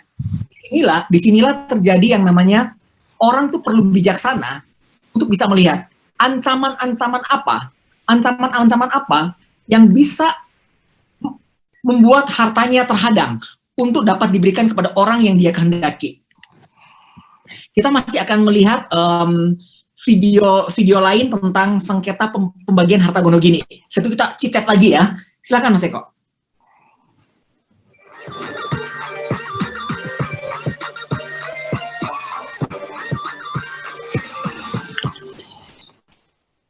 Pemirsa, kita kembali di Hotman Paris Show dan ini adalah segmen yang banyak ditunggu oleh masyarakat, yaitu SKJ. Salam Kopi Joni. Oke, Bang Hotman, sekarang ada siapa nih Bang di tengah kita yang mungkin udah datang? Ibu Indah ini datang ke Kopi Joni, kemudian dia tahu saya lagi di lapangan golf apa ini? Royal Golf, datang lagi ke sini nyusul saya. Coba ceritakan dulu masalah Ibu. Kenapa harus datang ke Kopi Joni gitu loh? Saya mau minta bantuan Bapak. Gimana itu ceritanya? Ceritanya saya udah bercerai sama suami. Bercerai dari suami, nikah berapa tahun? 17 ya. Nikah 17 tahun, kemudian cerai. Anak ada berapa? 4. Anak ada 4, ada perjanjian pisah harta? Ada. Waktu dulu ada pisah harta? Oh, nggak ada. Oh, nggak ada, oke. Terus cerai karena apa? Ya nggak cocok aja. Nggak cocok apa? Nggak cocok di ranjang, nggak cocok di keuangan atau apa? Ada perselingkuhan gitu. Dugaan ya, dugaan. Bukan, udah ada. Sudah jelas. Saya ada bukti. Gitu. Ya. Terus? Tapi dia juga yang menceraikan aku. Oh, malah si suami yang duluan menceraikan, padahal menurut ibu, kata ibu ada will wanita lain. Oke, terus itulah nasib para wanita. Lalu dia menuduh aku yang berselingkuh, padahal aku nggak ada buktinya. Ini pakai teknik Hotman Paris. Sebelum dituduh menuduh duluan. Oke, terus akhirnya bercerai. Akhirnya bercerai. Terus putusan pengadilan bilang apa? Harta gono gini bagi 2. Harta gono gini bagi 2. Terus? Tapi dia nggak mau, dia merasa. Tapi udah diputus, putusan pengadilan sudah final bagi 2. Iya. Cuma melaksanakannya suami nggak mau. Karena dia merasa nggak adil, dia punya utang 800 juta, kenapa tidak dibagi 2? Oh begitu. Terus? Emang total harta lu berapa semuanya kalau dijual secara keseluruhan? Secara keseluruhan ada 5M, 10M? Lebih, cuman waktu saya masukin total gitu ya, tiba-tiba waktu sidang putusan pertama menang, nominalnya nggak segitu. Oke. Jadi mengecil gitu. Oke. Terus sudah berapa tahun putusan pengadilan mengatakan harta harus bagi dua? Saya dari putus 2000 berapa ya?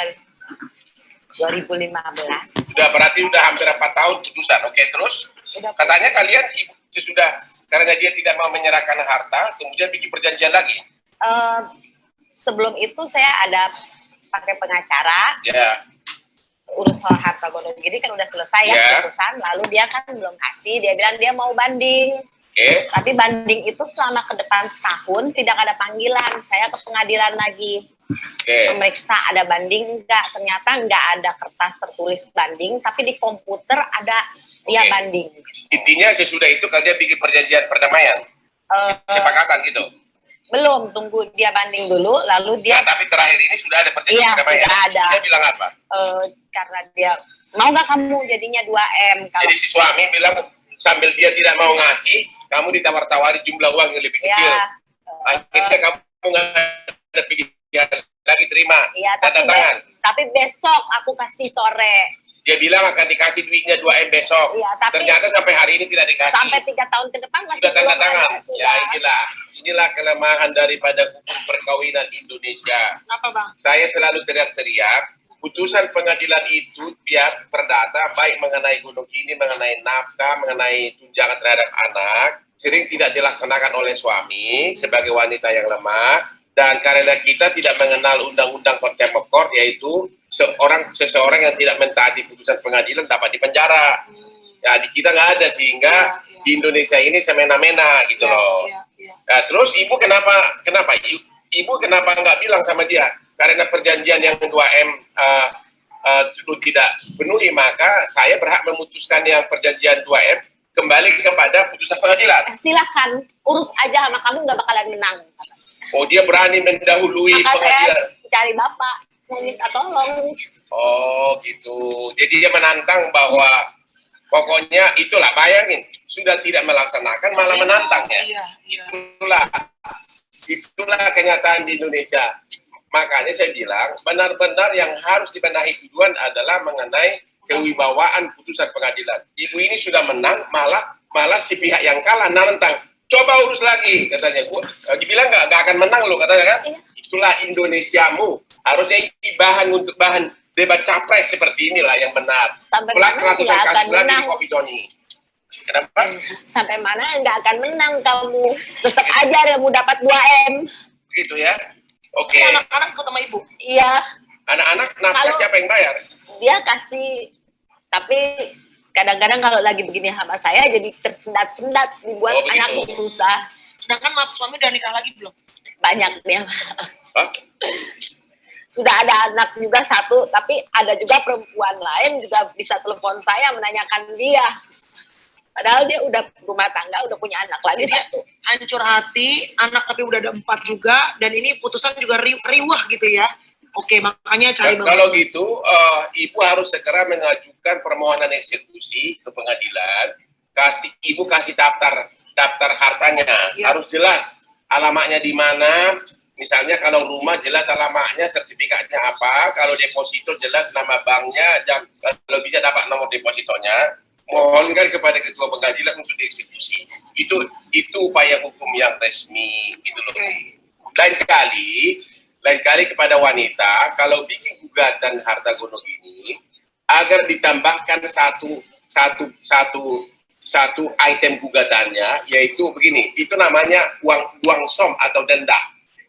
Jadi menghukum si suami untuk membayar denda atau uang som sebanyak 100 juta tiap hari, setiap kali lalai melaksanakan putusan harta gono ini.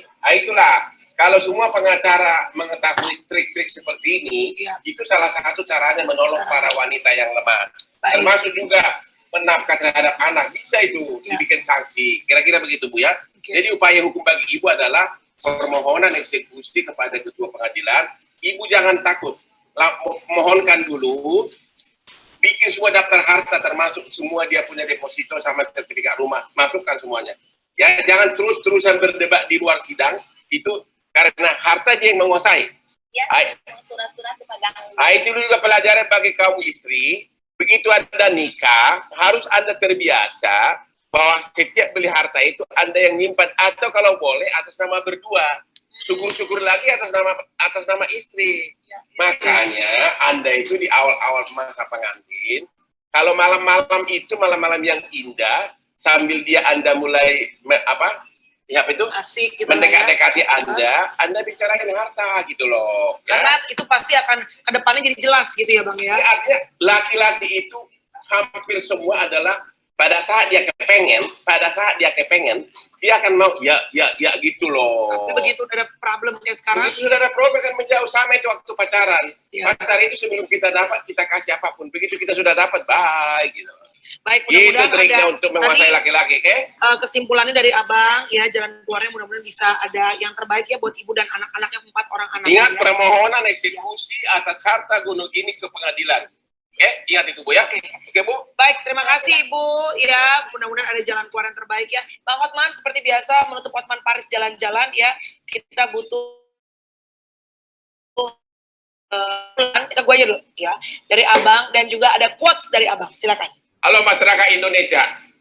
Why I have all Lamborghini, I have Bentley, I have 100 of property in Jakarta? Because lawyer is challenge me. Dari awal, to be a lawyer is my challenge. I've been work for so many international lawyers. I have so many Wall Street law firm. This is my philosophy. If it doesn't challenge you, it doesn't change you. Mantap. Kalau tidak ada tantangan, hidupmu akan biasa-biasa saja. Salam Hotman Paris, Hotman Paris Show.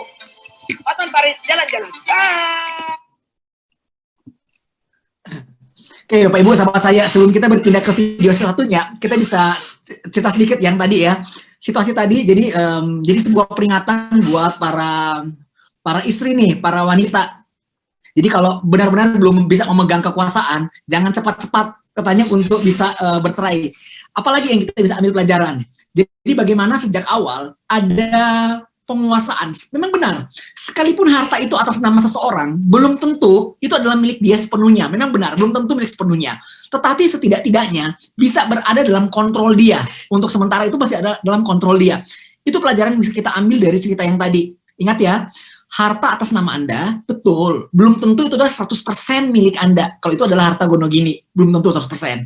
Namun setidak-tidaknya Anda bisa melakukan kontrol. Saya tiba-tiba teringat dengan kisah nyata yang lain. Si penyanyi yang usianya lebih tua menikah dengan sang lawyer yang usianya lebih muda. Bagaimana sang suami tersebut pada akhirnya menguasai harta sang istri dengan menggunakan segala macam cash masuk ke dalam PT. Kemudian PT itu rugi. Ternyata uang itu pergi kepada wanita lain yang berinisial R. Nah, ketika R ini minta berpisah dari si lawyer tadi, lawyer bilang apa tadi? Serahkan semua harta yang pernah saya berikan kepada kamu. Si R bilang apa? Kembalikan semua kenikmatan yang sudah saya berikan juga kepada kamu. Jadi semakin seru ini. Kita semakin seru bicara seperti ini. Di dalam situasi seperti tadi, di dalam perdata, tidak ada hak memaksa yang segera seperti itu. Sehingga si Hotman memberikan jalan keluar bagaimana membuat sebuah perjanjian tambahan atau sebuah putusan tambahan yang bisa menyeret dari perdata menjadi sebuah pidana. Misalnya tadi yang denda dan lain sebagainya. Contoh-contoh seperti itu, bukankah itu dalam penguasaan para lawyer? Jadi sehingga kita para planner menjadi tahu diri. Kita berada pada posisi area sebelum itu terjadi sengketa. Kita pun hanya bisa memberi dia perspektif untuk meminimai sebuah resiko yang lebih besar, mendekatkan kepada hal yang diinginkan. Kita tidak sepenuhnya bisa melakukan kontrol bahwa yang mana yang menang, mana yang kalah, nggak bisa juga. Tapi memberi dia jalan-jalan untuk mendekatkan dengan apa yang dia lebih kehendaki seperti apa.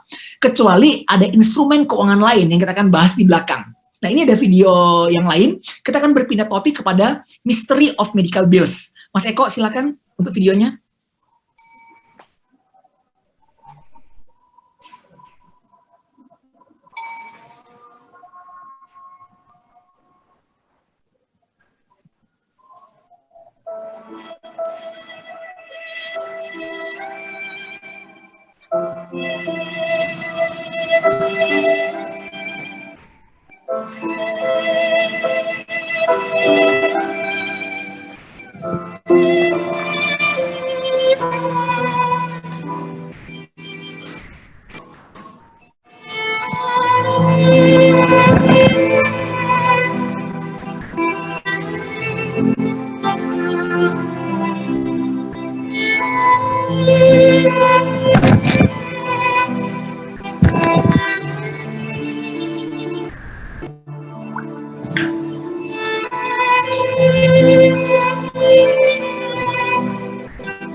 Oke, sahabat saya, tadi Anda melihat adalah sebuah video yang menarik. Itu adalah seseorang yang Pak Trijoko juga kenal. Dia seorang ahli keuangan juga. Jadi bagaimana orang bisa bangkrut dengan yang namanya medical bills. Karena teknologi medis yang semakin canggih, itu memungkinkan potensi orang untuk sembuh semakin meningkat. Jadi potensi untuk sembuh makin meningkat karena ada yang namanya teknologi medis. Namun, untuk bisa mengakses teknologi medis tersebut, ada 2 syarat yang harus dipenuhi. Yang pertama adalah datang pada waktu yang tepat dan datang pada fasilitas medis yang tepat. Kita garis bawahi lagi ya. Datang pada waktu yang tepat dan pada fasilitas medis yang tepat. Bagaimana jika dia datang pada waktu yang tepat, namun bukan pada fasilitas medis yang tepat? Ya sama juga, misalnya dia gunakan yang jaminan sosial tadi, tapi fasilitas medisnya tidak memadai. Akhirnya potensi untuk sembuh menjadi minim. Bagaimana dia datang pada fasilitas medis yang tepat, namun bukan pada waktu yang tepat? Dia butuh tabungan dulu untuk pergi ke sana.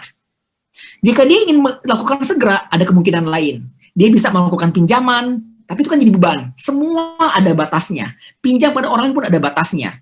Sehingga untuk menghadapi situasi seperti tadi, setiap orang perlu secara bijak menggunakan yang namanya risk management, menggunakan kewenangan pihak ketiga, di mana dia memiliki sebuah kontrak pertanggungan. Dalam hal ini contohnya, Hospital and Surgical, HS. Agar bila itu terjadi, dia tidak perlu pinjam kepada orang lain, dia tidak perlu menggunakan uang pribadi, apalagi melikuidasi aset yang dia miliki. Tetapi ada sebuah kontrak yang menyatakan ada sebuah pertanggungan. Anda bisa terjemahkan di dalam bahasa asuransi Anda masing-masing kan? Jadi seperti itu. Sama juga seperti kekacauan orang suka bilang begini, oke, kalau untuk berhadapan dengan penyakit kritis, kita punya asuransi penyakit kritis aja, nggak usah punya HS. Sepertinya itu kurang tepat juga. Saya nggak mengatakan salah, tapi saya menyebut adalah kurang tepat. Karena dalam critical illness protection, bukankah itu hanya one lump sum sekaligus keluar? Mestinya itu digunakan sebagai income replacement-nya dia. Karena dia tidak berdaya, ada sejumlah uang untuk bisa minimal membiayai dirinya, kehidupan dia sehari-hari. Tetapi pengobatan mestinya berasal dari instrumen yang setiap tahun itu kembali argonya menjadi 0 lagi. Kan seperti itu kan, ini 2 hal yang berbeda. Satu kembali menjadi argo menjadi 0, jadi berapapun biaya sesuai dengan perjanjian tetap akan ditanggung. Tahun depannya juga seperti itu. Sedangkan critical illness protection adalah untuk sebagai biaya untuk dirinya, karena dia nggak mampu membiayai dirinya, untung-untungan masih bisa membiayai keluarganya. Karena orang dalam posisi seperti ini sudah tidak bisa memberi, dia malah mengambil. Orang dalam posisi seperti ini, dia sudah bisa memperbaiki, dia malah merusak, tidak berdaya. Jadi CI protection maupun HS adalah 2 hal yang penting di dalam perjalanan perencanaan keuangan seseorang. HS yang seperti apa yang dibutuhkan? HS yang dibutuhkan tentunya adalah sesuai dengan lifestyle-nya. Jadi bukan dilihat berapa preminya, berapa harganya, tetapi sesuai dengan manfaatnya. Manfaatnya dikaitkan dengan lifestyle-nya. Sedangkan disebut dengan income replacement, jika dia menggunakan critical illness protection, tentunya disesuaikan apakah ini sebatas untuk membiayai dirinya, atau mampu mengganti fungsi dirinya membiayai keluarganya. Entah itu sebagai modal usaha yang baru, ataupun sebagai dana transisi sampai orang ini sembuh, kalau masih bisa sembuh lagi. Ya teman-teman, itu adalah ancaman yang nyata. Kita akan berpindah ke dalam business planning. Tadi kita dari awal bicara tentang personal planning. Sekarang kita akan bicara tentang business planning. Sebelum kita lanjut,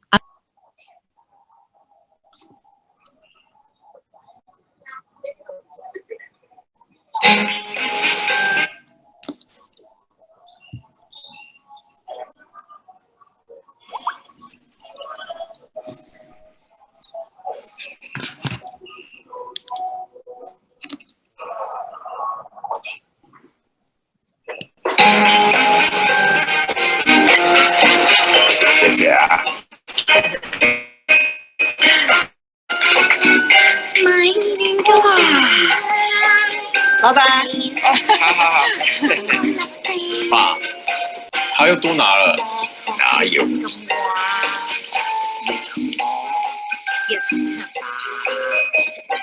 从今天起就用这个来收钱吧，好用吧？老板，上次拿的酱油。哦，好，谢谢啊。儿子，信任是不能被取代的。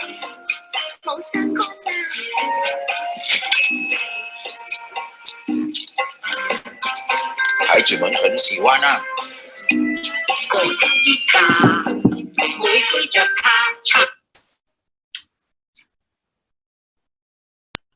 Oke, Bapak Ibu sahabat saya, semoga Anda bisa tertawa di siang-siang melihat adegan video tersebut.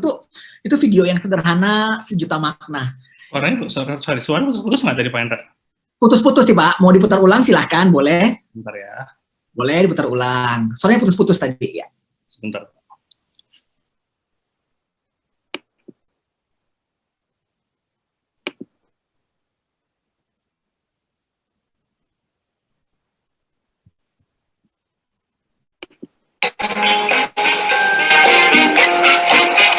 谢谢啊。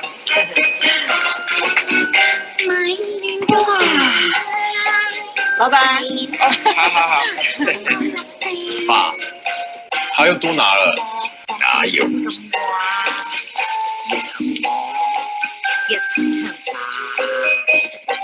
从今天起就用这个来收钱吧，好用吧？老板，上次拿的酱油。哦，好，谢谢啊。儿子，信任是不能被取代的。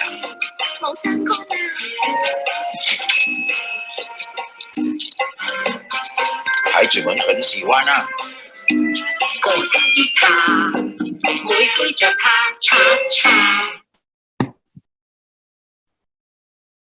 Oke, Bapak Ibu sahabat saya, kepercayaan tidak dapat digantikan.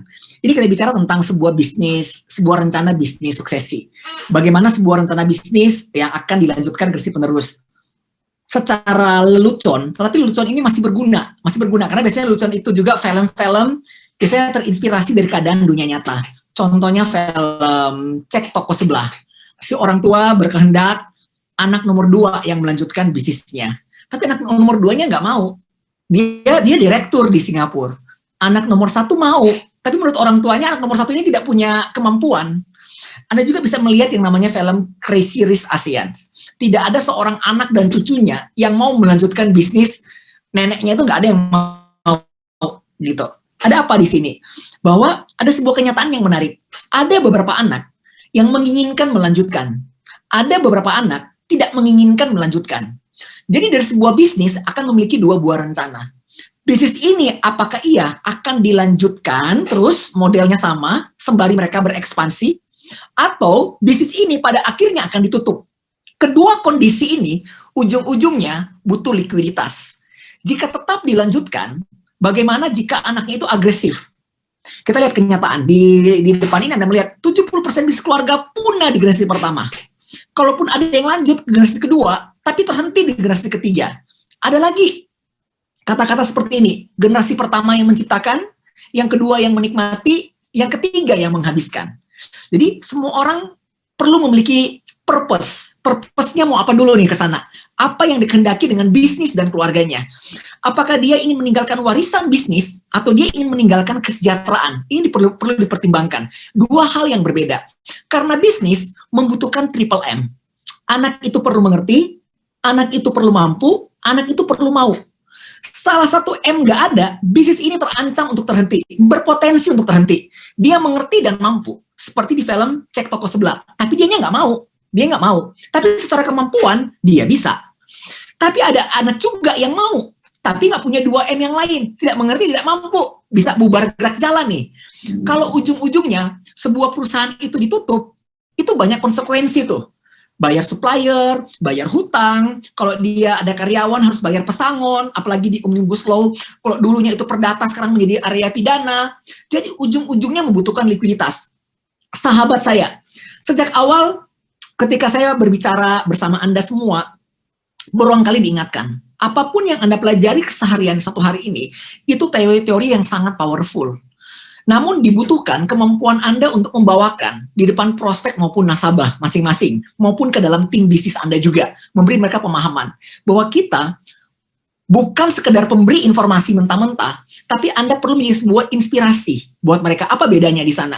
Jadi apapun yang Anda pelajari, ini bisa menjadi sebuah rumusan masalah. Sehingga kawan bicara Anda akan bertanya, jadi saya harus bagaimana? Solusinya apa? Tapi kalau hanya sekedar statement, dia merasa kita memberi ketakutan kepada dia.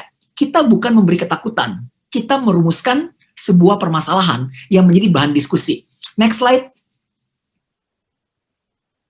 Oke, mari kita lihat. Ada 2 model bisnis. Ada pemilik tunggal, ada yang pemilik kemitraan ya. Lebih dari 1 orang, berdua, bertiga, dan lain sebagainya. Apa saja tantangan sebagai pemilik tunggal dan sebagai pemilik mitra? Itu apa saja tantangannya? Next. Oke, bila dia adalah sebuah, ini adalah isu untuk asset planning, business owner dalam struktur pemilik tunggalnya apa? Tantangannya adalah keuntungannya dia bisa melihat low startup cost, jadi dengan biaya rendah dia bisa memulai. Dia bisa bebas menentukan aturan main yang dia kehendaki.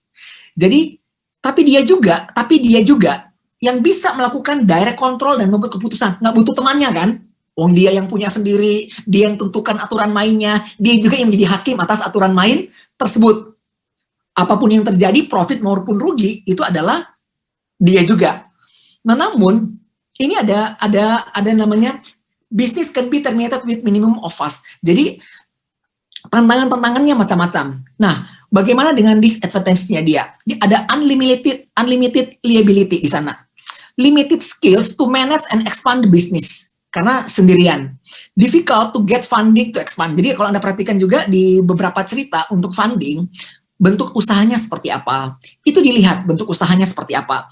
Jika kita untuk melakukan ekspansi dan lain sebagainya, membutuhkan modal, bagaimana pembiayaannya dan sebagainya.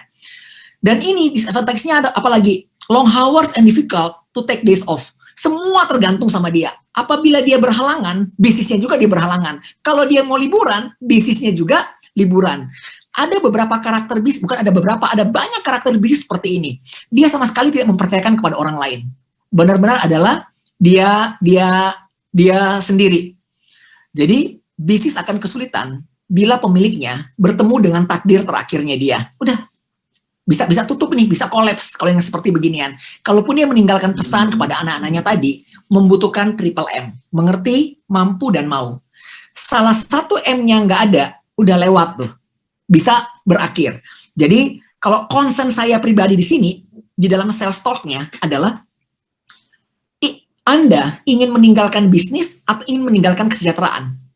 Kalau bisnis belum tentu meninggalkan kesejahteraan. Kalau mereka bisa benar-benar mampu melanjutkan, dia punya triple M, bisnis akan menjadi sebuah kesejahteraan. Tapi kalau kita meninggalkan kesejahteraan dalam bentuk yang berbeda, bisnis bisa mereka create sesuai dengan passion-nya mereka masing-masing. Ini ada di sisi sales talk-nya seperti apa. Anda menguasai sebuah fakta, Anda menguasai sebuah kenyataan di lapangan seperti apa, sehingga Anda bisa menyampaikan sebuah usulan. sebuah rumusan masalahnya apa, bagaimana cara mengatasinya. Next, Mas Eko. Oke, bagaimana dengan buy sell perjanjian untuk bisnis itu bisa lanjut dengan dalam bentuk partnership. Bagaimana sebuah kehendak bisnis ini tetap berlanjut maupun tidak, tentunya mereka memilih. Baik saya ataupun tidak, bisnis ini tetap perlu berlanjut. Jadi bila salah satu nggak ada katanya, bisnisnya tetap harus dilanjutkan. Jangan sampai karena salah satu nggak ada, bisnis ini tutup. Mereka mengidentifikasi macam-macam tantangan. Hal-hal apa yang dapat mengganggu kalau bisnis ini berlanjut dan dia telah tiada. Apa tantangannya? Kita bisa berbicara tentang key person, key man. Oke teman-teman, ini adalah istilah umum yang Anda sering dengar yang namanya key man insurance. Tetapi dalam pengertian key man insurance, ada dua terminologi lagi. Kalau key man itu lebih ditujukan kepada orang penting dalam perusahaan, orang vital dalam perusahaan, tapi dia sekaligus adalah pemilik perusahaan. Kalau disebut dengan key person, dia adalah orang penting di perusahaan, namun dia bukan pemilik. Dia adalah pekerja di situ, tapi dia adalah seorang pemilik. Jadi bagaimana supaya bisnis tetap bisa berlanjut? Ada juga tantangan yang lain. Bagaimana keluarga, jika pemilik bisnis tidak menghendaki keluarganya masuk menggantikan dia, tetapi keluarga tetap makmur sejahtera, bisnis mampu berjalan. Tantangannya apa saja, modelnya seperti apa saja. Mas Eko, next slide-nya. Contohnya seperti ini. Si A dan B. Si A dan B, dia melakukan sebuah perjanjian. Contohnya, membelikan polis asuransi. Mereka menginginkan perusahaan ini tetap berjalan. Baik dia ada maupun dia tiada. Kita garis bawahi ya, baik dia ada maupun dia tiada. Bisnis ini harus berjalan. Kita ngambil contoh yang sederhana. Ini case-nya bisa macam-macam. Tapi izinkan kali ini case-nya contohnya seperti ini.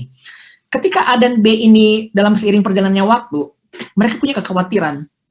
Jika salah satu nggak ada, siapa yang akan menggantikan mereka? Misalnya A bilang begini, tentu dong istri saya yang cantik itu. Si B contohnya keberatan. Waduh, istri kamu yang cantik itu kalau menggantikan kamu, saya bisa repot. Kenapa? Kalau kamu ada, dia baik seperti bidadari. Kalau di belakang kamu nggak ada, dia kejam seperti bidakara. Waduh, repot juga kan seperti ini kan?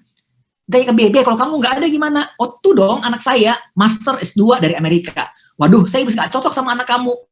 Anak kamu benar, master S2 Amerika. Kita berdua drop out semester 2 dari Depok. Gimana caranya ya? Jadi terpaksa mereka punya jalan keluar. Misalnya menghubungi Anda. Ini ada dua hal yang bisa digantikan di sana. Jadi masing-masing dibelikan polis asuransi, di mana tujuannya adalah, selain itu ada juga ada buy sell agreement yang menyatakan bila A telah tiada, sahamnya A pindah ke B, bila B tidak ada, pindah ke A. Sebaliknya, mana yang lebih dahulu. Tetapi hak waris dari keluarga tentu harus dihormati. Bagaimana supaya keluarga tidak menuntut ke dalam? Tentu dia mendapatkan dong haknya dalam bentuk likuiditas yang diberikan dari polis tersebut. Itu adalah sebuah cara yang sederhana, yang bisa kita lihat bagaimana ini bisa berpindah kepada mereka, perusahaan tetap berjalan, tidak ada keluarga yang masuk, tetapi keluarga yang ada di luar tetap menikmati yang namanya haknya dia. Karena kalau tidak, dia bisa mengganggu dalam situasi seperti ini. Ini tersebut adalah bagaimana sebuah perencanaan, keluarga tetap sejahtera, bisnis tetap berjalan. Mas Eko, kita masih lanjut atau bagaimana? Atau break? Masih ada 2-3 slide lagi sampai kesimpulan. Ya. Oke. Yang lain kita lanjut ya. Ini adalah smart allocation untuk perencanaan harta waris. Mari kita perhatikan. Apapun yang ada terpampang di sini, bisa jadi Anda dan saya miliki. Misalnya sebuah rekening yang ada di bank, rekening tabungan, deposito, iya. Waktu dia hidup, itu liquid. Namun, bila dia tidak hidup, itu menjadi tidak liquid lagi. Akan ada proses. Salah satu prosesnya adalah PBI nomor 2/19 tahun 2000. Oke, yang berikut, bagaimana dengan properti? Waktu dia hidup maupun dia tidak hidup, itu tidak liquid. Properti ini macam-macam cara memperlakukan. Apakah dia hanya sebagai seorang spekulan? Dia sebagai seorang spekulan, hanya telinganya tipis, ada orang jual rugi, butuh uang, dia beli, dia nggak mau saya pasar. Ada juga disebut dengan flipper. Dia beli, namun dia akan jual dalam waktu dekat untuk dia mendapatkan selisihnya. Biasanya ini tidak lama, biasanya di bawah 5 tahun dia akan menjual lagi. Baru ada yang namanya investor. Jika investor, dia tidak menghendaki untuk jual dalam waktu dekat, tapi dalam jangka waktu yang panjang. Semasa dia menunggu ini, dia menghasilkan uang dari properti dia tersebut. Kemudian yang keempat adalah developer. Sangat terkenal kata-kata Pak Ciputra, merubah sampah menjadi emas. Nah, itu uangnya banyak. Jadi macam-macam memperlakukan properti untuk mendatangkan uang. Namun, bila ini difokuskan sebagai pewarisan, ini kurang begitu direkomendasikan. Kenapa? Properti adalah salah satu hal yang paling rumit untuk mereka bagi. Ada beberapa kejadian, satu properti ditinggalkan untuk 3 orang anak. Bagaimana coba cara dia bagi? Siapa dapat kiri, siapa dapat kanan, siapa dapat atas, siapa dapat bawah, siapa dapat depan, dapat belakang. Ada yang bilang gampang, jual aja. Bagaimana kalau mereka bertiga tidak bersepakat dengan harga jual? Macam-macam. Jadi, kita perlu memperlakukan setiap aset dengan cara yang tepat. Setiap aset ini memiliki kecantikan dan keindahannya masing-masing. Tidak ada satu yang lebih sakti dibandingkan yang lainnya. Tergantung tujuannya apa. Bagaimana dengan investmentnya dia? Jika dia hidup, dia hanya butuh beberapa waktu untuk melikuidasi. Bila dia tidak hidup, itu bisa jadi repot. Contoh, ada beberapa di sirkulasi aset manajemen, bila pemiliknya telah tiada, dan diketahui oleh industri jasa keuangan telah tiada, maka saldo yang dia miliki itu bukan diberikan kepada ahli waris, itu perlu ditransfer pada rekening bank almarhum. Berarti di rekening bank baru akan didistribusikan kepada ahli waris. Tetapi begitu ada di rekening bank, itu ada prioritasnya macam-macam. Misalnya pihak pertama siapa? Negara. Dalam hal ini adalah hutang pajak. Itu contoh. Keluarga menempati posisi yang terakhir. Jadi ada pihak-pihak lain yang sangat memungkinkan menjadi pemilik harta berikutnya. Belum tentu langsung berpindah kepada keluarga. Mari kita lihat di sisi yang lain. Uang tunai, uang yang ada di tangan.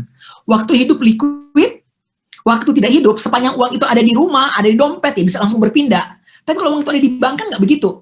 Bagaimana dengan asuransi? Asuransi, jadi di sini sifatnya adalah sebuah proteksi. Fungsinya dia adalah sebagai wealth protection, untuk memproteksi. Macam-macam pengertian tentang memproteksi harta ini. Di dalam pengertian saya pernah bisa menambahkan begini. Bila seseorang tidak punya asuransi kan kita bisa bagi macam-macam nih. Asuransi kesehatannya, critical illness, jiwa. Misalnya dia nggak punya asuransi kesehatan, maka berpotensi besar akan melikuidasi aset likuidnya dia untuk membiayai. Bila aset likuidnya habis, bisa berpotensi memakan aset investasinya dia lagi. Sehingga tujuan asuransi adalah menjaga kekayaan dia agar nggak berkurang apabila terjadi sebuah risiko. Apalagi untuk wealth distribusi. Fungsi wealth distribusinya antara lain seperti apa?